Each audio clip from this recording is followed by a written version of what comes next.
Hello everyone, welcome प्यारे बच्चों। आप सभी का स्वागत है हमारी चैनल नगीन बेस्ट डिजिटल लर्निंग में। और आप सभी का स्वागत है हमारी एक और नई वीडियो में।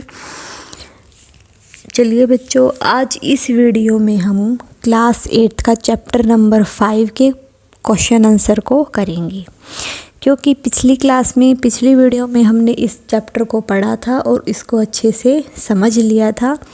आप सभी ने अगर पिछली वीडियो देखी नहीं है तो प्लीज़ लास्ट वीडियो देखिए, चैप्टर को समझिए, उसको पढ़िए, ताकि आपको प्रश्न उत्तरों को करने में आसानी रहे, प्रश्न उत्तरों को अच्छे से समझ आ जाए। जैसे आप सभी को पता है कि हमारे चैप्टर का नाम है क्या निराश हुआ जाए। तो जो बच्चा इस पार्ट को नहीं पढ़ा है तो प्लीज़ लास्ट वीडियो को ज़रूर देखिए, इस पार्ट को अच्छे से पढ़िए और समझिए। इस वीडियो में हम इसके प्रश्न उत्तरों को करेंगे। तो चलिए बच्चों शुरू करते हैं। अपने विचार से प्रश्न करेंगे सबसे पहले, और इसमें हमारा पहला प्रश्न है, लेखक ने स्वीकार किया है कि लोगों ने उन्हें भी धोखा दिया है, फिर भी वह निराश नहीं है। अपने विचार से इस बात का क्या कारण हो सकता है? तो देखो बच्चों, सबसे पहले हम प्रश्न को समझते हैं कि लेखक ने यह बात तो मान ली है कि उन्हें भी इस दुनिया में धोखा मिला है और वह फिर भी निराश नहीं है। तो आपके विचार से इस बात का क्या कारण हो सकता है? तो चलिए बच्चों उत्तर पढ़कर जानेंगे। लेखक का यह स्वीकार करना ही कि लोगों ने उसे धोखा दिया है, वह उसकी पीड़ा को दर्शाता है। यानी कि जो उसे दुख हुआ है, जो उसे फील हुआ है, उस सभी चीज़ों को दर्शाता है। मगर फिर भी वह निराश नहीं है। उसका मानना है कि समाज में अभी भी बहुत से लोग ऐसे हैं जो ईमानदार भी हैं। यदि वह अपने धोखे के बारे में समाज में बात करेगा, सभी को सारी बात बताएगा, तो वह उन लोगों का भी अपमान कर देगा जो ईमानदार है। उसे समाज में सुधार की उम्मीद है, इस कारण वह निराश नहीं है। ये था हमारा प्रश्न नंबर 1। अब चलते हैं बच्चों प्रश्न नंबर 2 पर। समाचार पत्रों, पत्रिकाओं और टेलीविज़न पर आपने ऐसी अनेक घटनाएं देखी भी होंगी और सुनी भी होंगी, जिनमें लोगों के बिना किसी लालच के दूसरों की सहायता की हो या ईमानदारी से काम किया हो। यानी कि जिनमें लोगों ने बिना किसी लालच के और बिना किसी लालच के दूसरों की सहायता की होगी और ईमानदारी से अपना काम भी किया होगा। तो ऐसे समाचार या लेख एकत्र करें और कम से कम 2 घटनाओं पर अपनी टिप्पणी दीजिए। तो चलिए बच्चों उत्तर पढ़कर जानेंगे।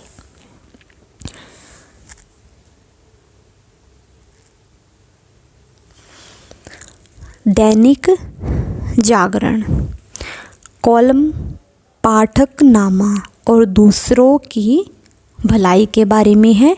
तो चलिए घटना पढ़ते हैं। आज के समय में अपने लिए तो सभी जीते हैं। यानी कि अपने लिए तो सब काम करते हैं, सब जीते हैं अपने लिए और अपने परिवार के लिए, लेकिन जो दूसरों के लिए कुछ करना, वह भी पूरे जोश व संघर्ष के साथ एक अलग व्यक्तित्व की पहचान कराता है। देखो, आज के समय में अपने और अपने परिवार के लिए तो सभी कुछ करते हैं। अब देखो, हम ये नहीं है कि हम कोई ड्यूटी कर रहे हैं तो वो दूसरों के लिए है, वो ड्यूटी भी हम अपने ही लिए ही कर रहे हैं। दूसरों के लिए काम करना वो होता है जिसमें हमारा कोई स्वार्थ नहीं है, हमारा कोई लालच नहीं है। अब हमारी ड्यूटी है वो तो हमारा एक काम है, क्योंकि उसके बदले में तो हमें पैसे मिल रहे हैं, वो नहीं है। लेकिन जहाँ हमें किसी से कुछ भी नहीं मिलेगा, हमें उससे कोई भी लालच नहीं है, कोई भी उम्मीद नहीं है, फिर भी अगर हम उसकी सहायता करते हैं तो वो हमारा असली व्यक्तित्व की पहचान होती है। महात्मा गांधी से प्रभावित डॉक्टर एन लिंक दक्षिण अफ्रीका ही नहीं, पूरी विश्व की महिलाओं के लिए आदर्श हैं। रंगबंद से त्रस्त यूरोप में एक श्वेत महिला द्वारा अश्वेत के जीवन को सही राह दिखाना अंधेरे में दीपक जलाने के समान होता है, कि एक जो श्वेत महिला होती है उसके द्वारा अश्वेत के जीवन को सही राह दिखाना अंधेरे में लाइट जला देने के बराबर होता है, यानी कि उसके जीवन में उजाला कर देना, खुशियाँ ला देना। अपने चमकते भविष्य को दरकिनार कर, यानी कि अपने चमकते हुए भविष्य को न देखते हुए डॉक्टर एन लिंग जिस तरह हर बच्चे के भविष्य के लिए संघर्ष कर रही है, वह लोगों के लिए प्रेरणा का स्रोत है। दुखद यह है कि दक्षिण अफ्रीका की सरकार ही, जो दुख की बात तो यह है कि जो वो डॉक्टर है वो बच्चों के लिए, दूसरों के लिए हेल्प कर रही है उनकी, लेकिन दुख की बात तो यह है दक्षिण अफ्रीका की सरकार ही एन लिंग के काम में बाधा डाल रही है, रुकावट डाल रही है। दक्षिण अफ्रीका की सरकार एवं विश्व के सभी लोगों को उसकी डॉक्टर की सहायता करनी चाहिए, लेकिन अपने देश में भी अनाथ बच्चों के सहायतार्थ, यानी कि अनाथ बच्चों की सहायता की योजना बनानी चाहिए, जिन्हें वास्तव में मदद की ज़रूरत है और वह मदद के बगैर आगे नहीं बढ़ पा रहे हैं। टिप्पणी। इस समाचार को पढ़कर आप अपनी टिप्पणी दीजिए कि इस बात को पढ़ के आप अपनी क्या राय देना चाहते हैं। तो चलिए पढ़ते हैं। इस समाचार को पढ़कर हम कह सकते हैं कि हमें केवल अपने बारे में ही नहीं सोचना चाहिए, बल्कि समाज में कमज़ोर वर्ग का सहारा बनना चाहिए। जिनको रियलिटी में हेल्प की ज़रूरत होती है, हमें उनकी हेल्प करनी चाहिए। जैसे डॉक्टर एन लिंग पीड़ित महिलाओं और अनाथ बच्चों का जो सहायता के लिए अग्रसर है, तो हमारा भी यह कर्तव्य बनता है, हमारा भी यह फ़र्ज़ बनता है कि लोग लोकहित कार्यों में रुचि लेते हैं और उनकी सहायता भी की जाए, ताकि वे अपने लक्ष्य को प्राप्त कर सके, जिससे समाज का भला हो जाए। दूसरी घटना है दैनिक जागरण आम समाचार स्वरोजगार भवन। समाज में लाचार और विकलांग की सहायता हेतु मध्य प्रदेश के मुख्यमंत्री ने स्वरोजगार भवन के निर्माण पर विचार किया है, जिसमें ज़रूरतमंद लोग अपनी शारीरिक योग्यता के अनुसार कार्य करके धन कमा सकेंगे। तो आप इस पर टिप्पणी देंगे कि ऐसे कार्यों से ही समाज आत्मनिर्भर की ओर बढ़ेगा, क्योंकि उन्हें काम के बदले में पैसा मिलेगा, तो उनमें क्या होगा, सेल्फ डिपेंडेंस, आत्मनिर्भरता बढ़ेगी। वर्ग भेद व ऊंच नीच की जो भावना है वो भी समाप्त हो जाएगी, क्योंकि जब एक स्थान पर लोग मिलकर काम करेंगे तो उनमें एकता की भावना बढ़ेगी और आत्मविश्वास भी बढ़ेगा। ये था हमारा प्रश्न नंबर 2। अब चलते हैं बच्चों प्रश्न नंबर 3 पर।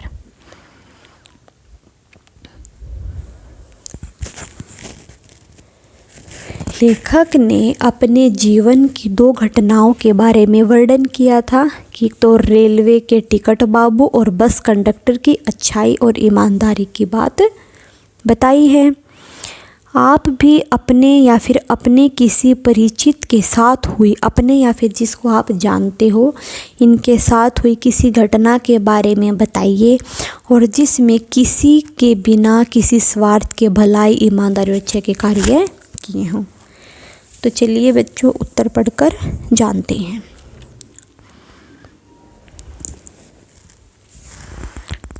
लेखक ने अपने जीवन से जुड़ी 2 घटनाओं में लोगों की अच्छाई और ईमानदारी का जिक्र किया है।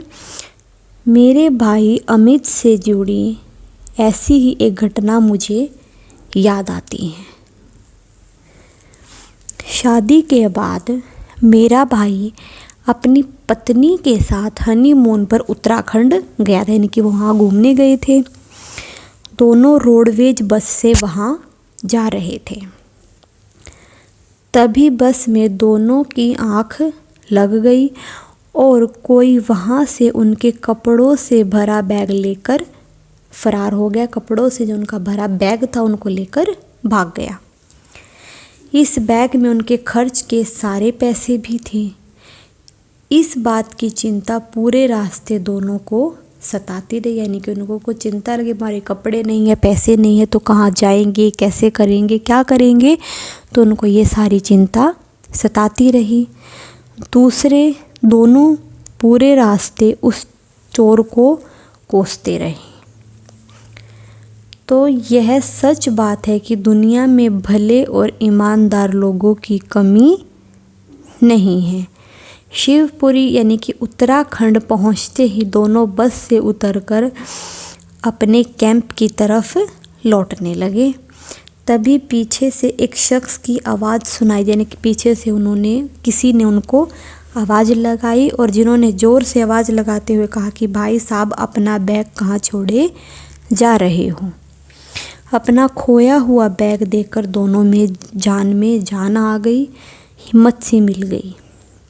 पास आकर उस व्यक्ति ने कहा कि वो गलती से अपना बैग समझकर आपका बैग ले गया था।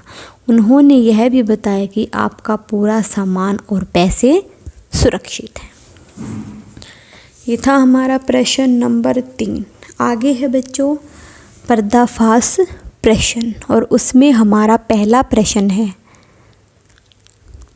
लोगों का पर्दाफाश करना कब बुरा रूप ले सकता है।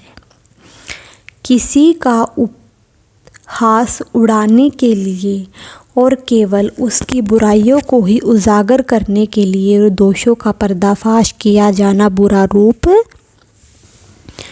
ले सकता है। हमें यदि किसी के दोष को यानी कि किसी की कमियों को उजागर करना है तो उसकी अच्छाइयों को भी उजागर करना चाहिए, जिससे तुलनात्मक व्यवहार किया जा सकता है। यानी कि अगर हमें किसी की कोई भी बुरा काम किया, अगर उसके दोषों को निकालना तो हमें सिर्फ उसके दोषों को ही नहीं बताना चाहिए, दोष के साथ साथ उसके गुणों को भी बताना चाहिए।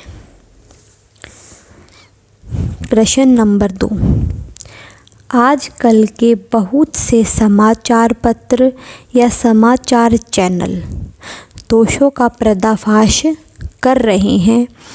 इस प्रकार के समाचारों और कार्यक्रमों की सार्थकता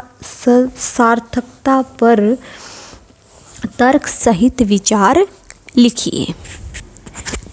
आजकल के लगभग सभी समाचार पत्र और जो न्यूज़ चैनल किसी न किसी पार्टी से प्रभावित दिखाई देते हैं, किसी न किसी पार्टी से जुड़े होते हैं, प्रभावित होते हैं। वे केवल अपनी पार्टी की भक्ति करते हैं और उनके अनुरूप खबरें दिखाते हैं। वे केवल भटकाने का प्रयास करते हैं, सही खबर तो कभी भी नहीं दिखाते हैं। तो इस प्रकार के समाचारों और कार्यक्रमों की सार्थकता की संदेहास्पद लगती। ये था हमारा प्रश्न नंबर 2। आगे है बच्चों कारण बताइए प्रश्न और उसमें हमारा पहला प्रश्न है, निम्नलिखित के संभावित परिणाम क्या क्या हो सकते हैं, आपस में चर्चा कीजिए। जैसे ईमानदारी को मूर्खता का पर्याय समझा जाने लगा है, तो परिमाण भ्रष्टाचार बढ़ेगा। तो जैसे सच्चाई केवल भीरू और बेबस लोगों के हिस्से पड़ी है। दूसरा है झूठ और फरेब का रोजगार करने वाले फल फूल रहे हैं। तीसरा है हर आदमी दोषी अधिक दिख रहा है, गुणी कम। तो देखिए, सही लोगों के प्रति अत्याचार बढ़ना, दूसरे में है बेईमानी का फलना और फूलना, और तीसरे में है भ्रष्टाचार का बढ़ना। ठीक है बच्चों, ये थे हमारे कारण बताइए प्रश्न। अब है आगे 2 लेखक और बस यात्रा के प्रश्न, और इसमें हमारा पहला प्रश्न है, आपने इस लेख में एक बस की यात्रा के बारे में पढ़ाई से पढ़ा है। पहले भी आप एक बस यात्रा के बारे में पढ़ चुके हैं। 2 बस यात्राओं के लेख आपस में मिलते तो एक दूसरे को कौन कौन सी बातें बताते, अपनी कल्पना से उनकी बातचीत लिखिए। 2 लेखक और बस यात्रा। इससे पहले पाठ में लेखक हरिशंकर परसाई द्वारा अपनी बस यात्रा का वर्णन किया गया था, जिसमें बस खराब होने के कारण वे समय पर गंतव्य तक पहुंचने की आशा छोड़ देते हैं। इस पाठ में लेखक यात्रा करते हुए कुछ नया एवं अलग अनुभव करता है। तो ये दोनों लेखक जब मिलते तो कुछ इस तरह बातचीत करते हैं। हरि: नमस्कार भाई हजारी, कहो कैसे हो। फिर हजारी भाई बोलेगा, नमस्कार मैं तो ठीक हूँ। नमस्कार मैं तो ठीक हूँ, पर तुम अपनी सुनाओ, कुछ सुस्त से दिखाई दे रहे हो, क्या बात है। कि कुछ सुस्त लग रहे हो, क्या बात है। फिर हरि कहता है, भाई क्या बताऊँ, परसों मैंने अपनी बस से यात्रा की जिसे मैं ज़िंदगी भर नहीं भूलूँगा। उसकी थकान अब तक नहीं उतरी है।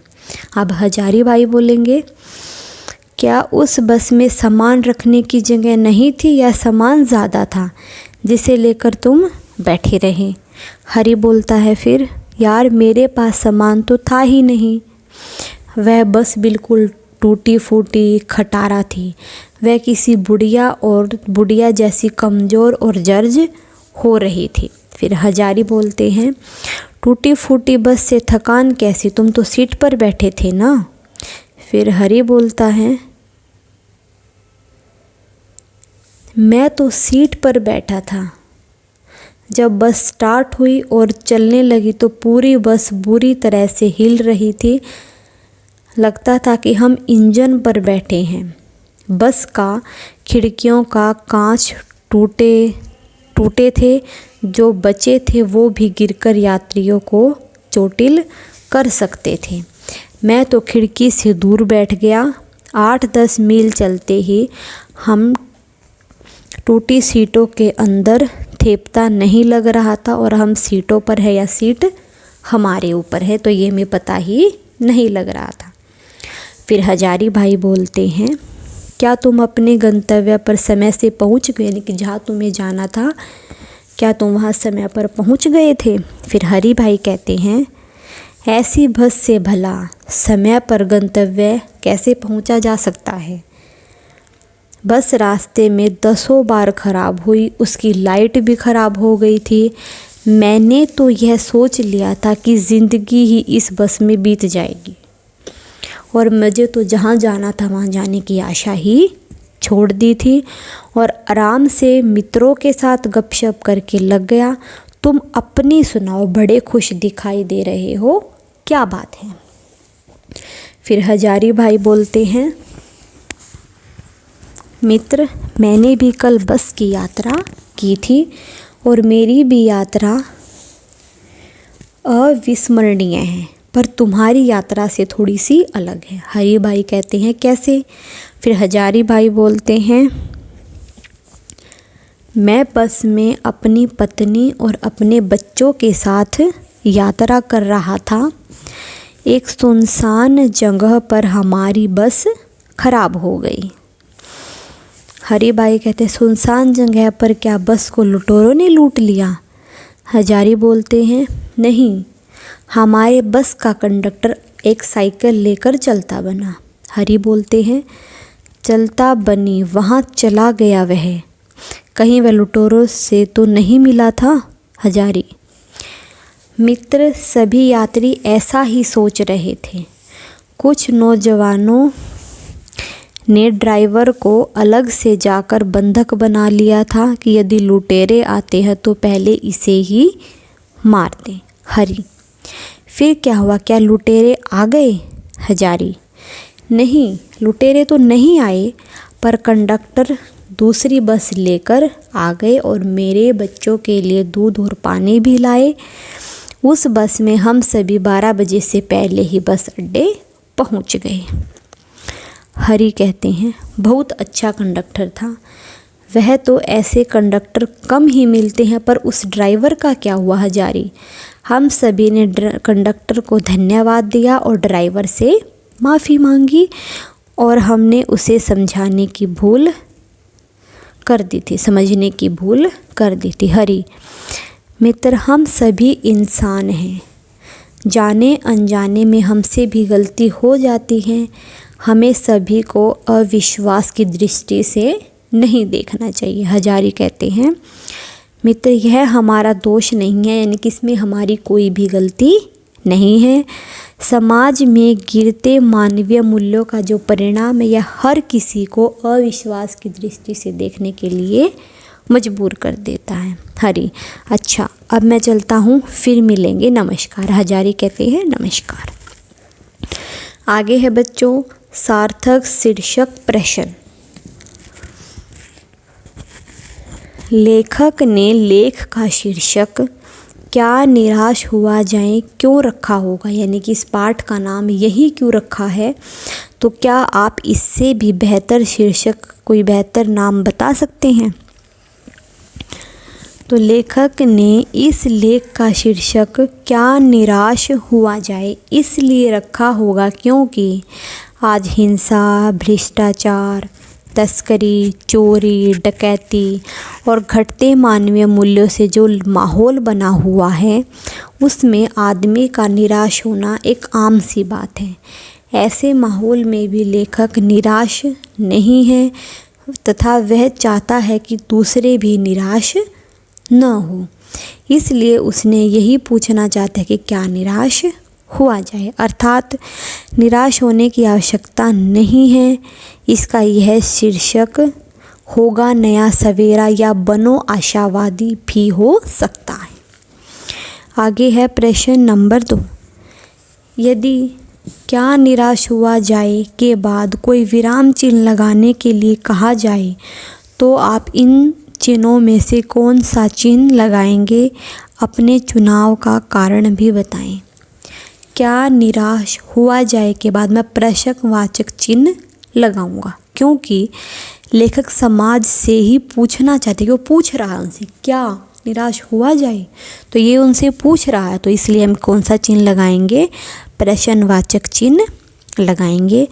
क्या निराश का वातावरण पूरी तरह बन गया? यदि लोगों का जवाब हाँ होगा तो वह उसे निराश त्यागने की सलाह देगा। आगे है प्रश्न नंबर 3।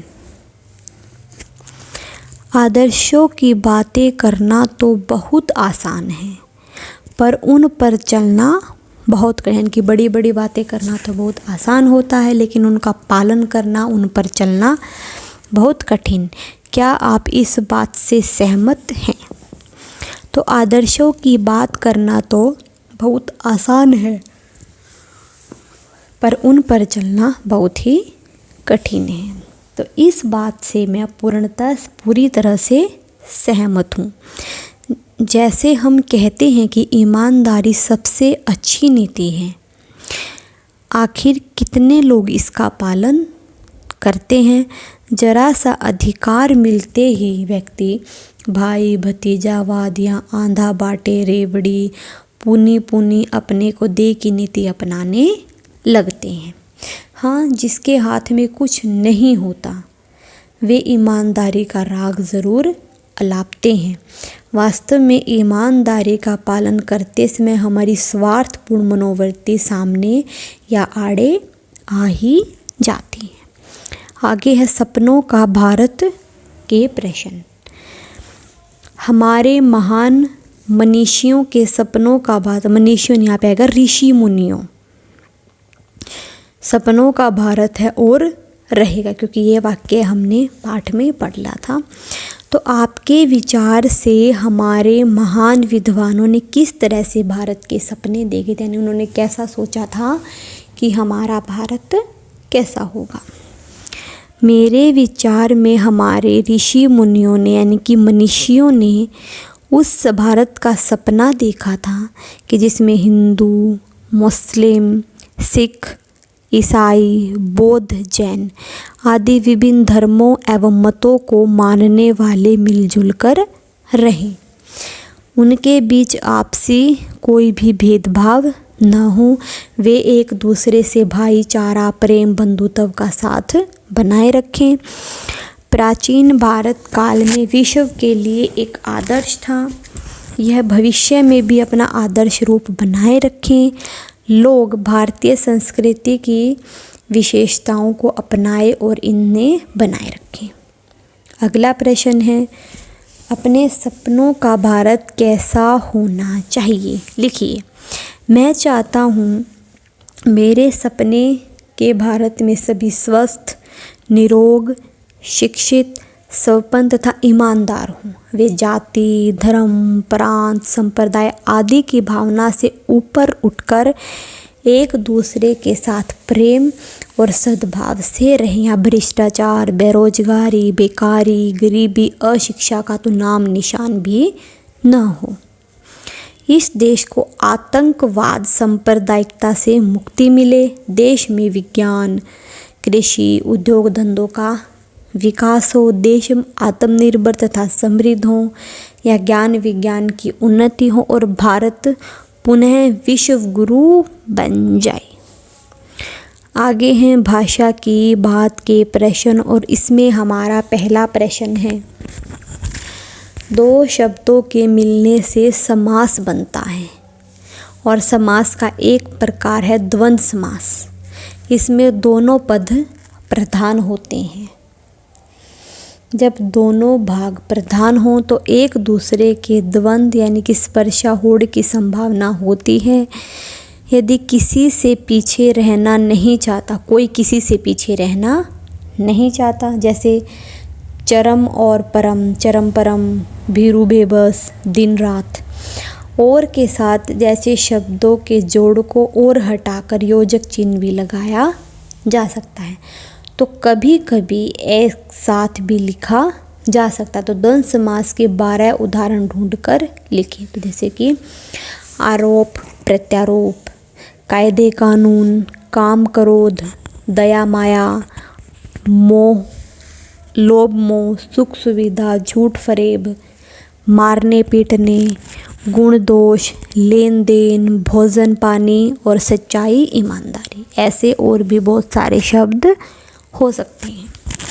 अगला प्रश्न है, पाठ से 3 प्रकार की संज्ञाओं का उदाहरण खोजकर लिखिए। तो 3 प्रकारों की संज्ञाओं के उदाहरण हैं व्यक्तिवाचक संज्ञा, जातिवाचक संज्ञा, भाववाचक संज्ञा। व्यक्तिवाचक संज्ञा में है गांधी, तिलक, भारतवर्ष, मदन मोहन मालवीय, कृषि और वाणिज्य। जातिवाचक संज्ञा में है नौजवान, डाकू, महिला, रेलवे स्टेशन, हिंदू, द्रविड़, मुसलमान, समाचार पत्र, मनीषी, श्रमजीवी, दया समाज, टिकट बाबू, बच्चे, यात्री, ड्राइवर, कंडक्टर, पंडित जी, बस अड्डा, बस टिकट आदि।